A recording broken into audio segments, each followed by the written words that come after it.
I've looked out some more pieces for the orc stomper,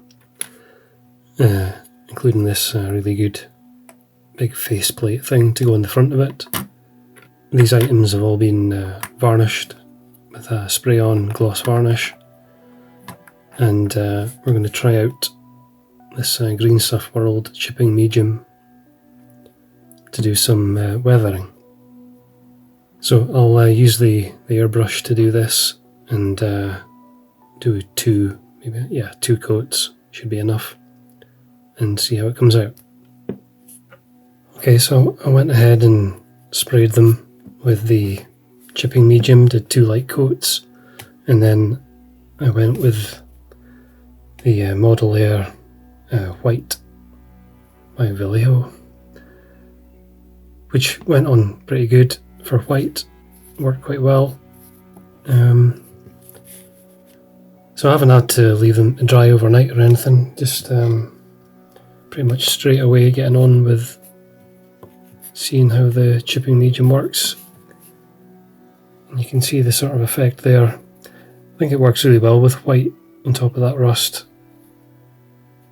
You get that very natural looking, maybe undercoated steel. It's been left to weather. So I've got a mixture of a couple of different things to use. I've got an old brush here, old dry brush, and then the toothbrush as well. So if I take one of these flat panels and then just start wetting it, you can see it starting to activate quite quickly. And this is really fun, this stage. You don't have to worry about being neat or making a mess of anything. It's the whole point. So I just move to the stronger bristles of the toothbrush. Just see how that starts to come away.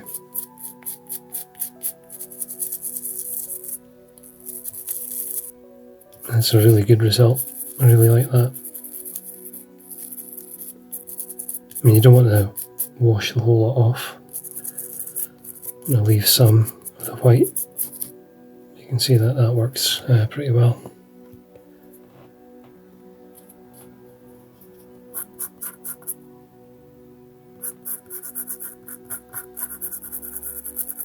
And of course, naturally you hit the edges more than anything else, where you would expect more wear and tear to happen.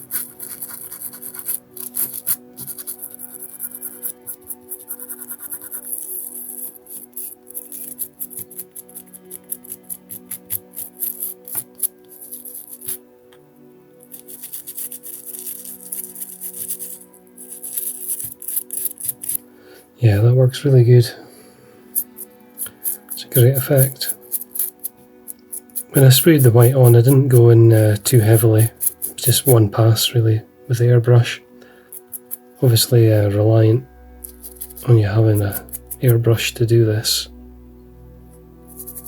That can be a bit of a problem for using it, but yeah, that's worked good.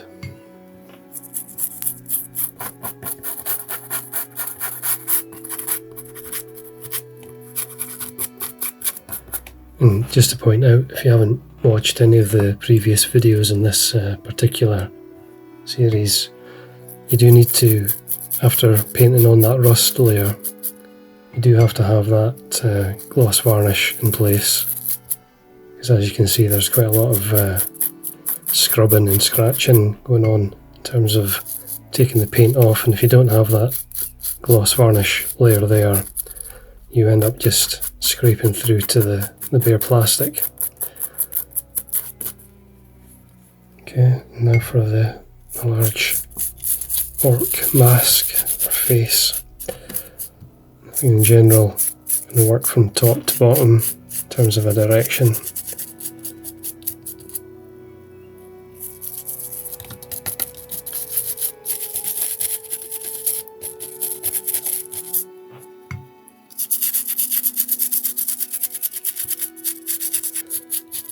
I guess the only thing is knowing when to stop and not take too much off.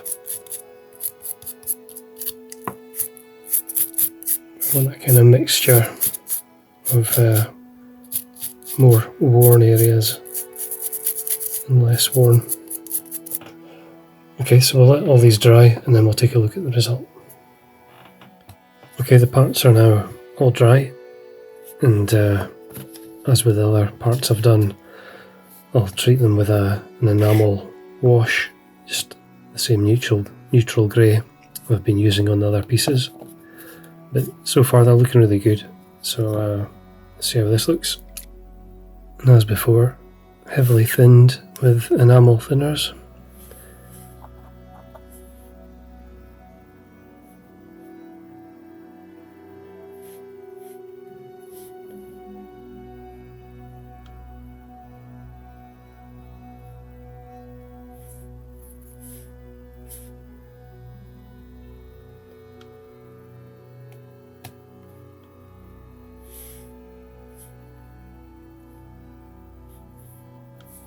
This is a really quick process. Really easy to do.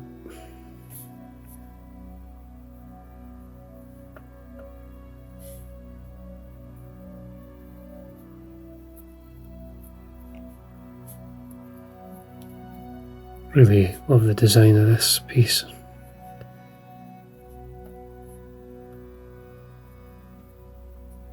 Lots of really nice detail to pick out with the weather and products like this.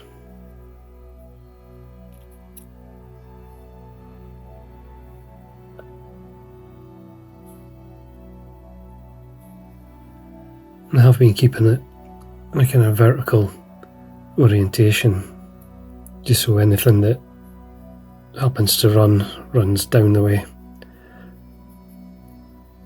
So that's all the pieces now. Got some of the neutral grey wash on.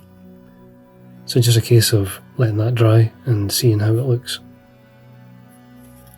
Just going to do a little bit of painting on this piece with the big blast hole. Just going to use some grey paint just to help indicate that this might be a newer feature on the panel. Okay, now I've got the Humbrol rust wash.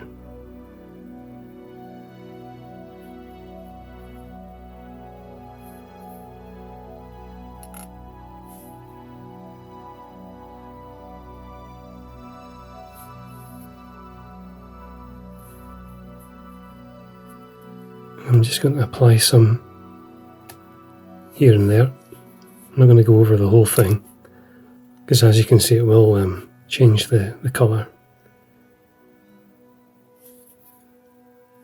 And I'm using the enamel thinners also to really thin that down and blend it away. Okay, that looks good. We'll let that one dry.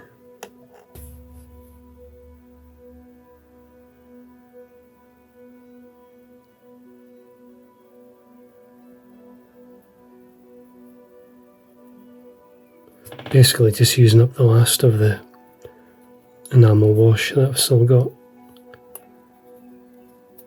just to get the use out of it. Sometimes you pour out too much, but I'll just do some extra bits here and there. Okay, so that's the rust wash done now, and I'll let that dry and then do the final stage.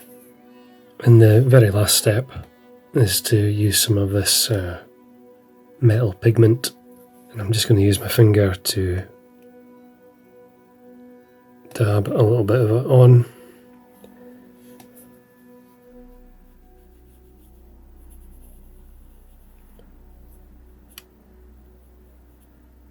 Hopefully you can see that starting to happen.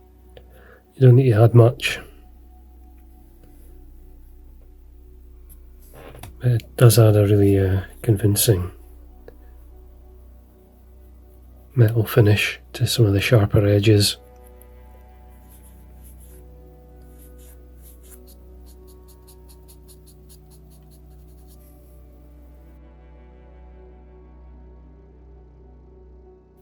And a little does go a long way with this stuff. As with any of the kind of weathering powders, you don't need much to make a complete mess. Applying it this way, with your finger like this, just means that it's really effective at catching those raised points. You wouldn't need to necessarily use a weathering powder like this. You could just use a pencil, a soft pencil, get pretty much the same effect very easily.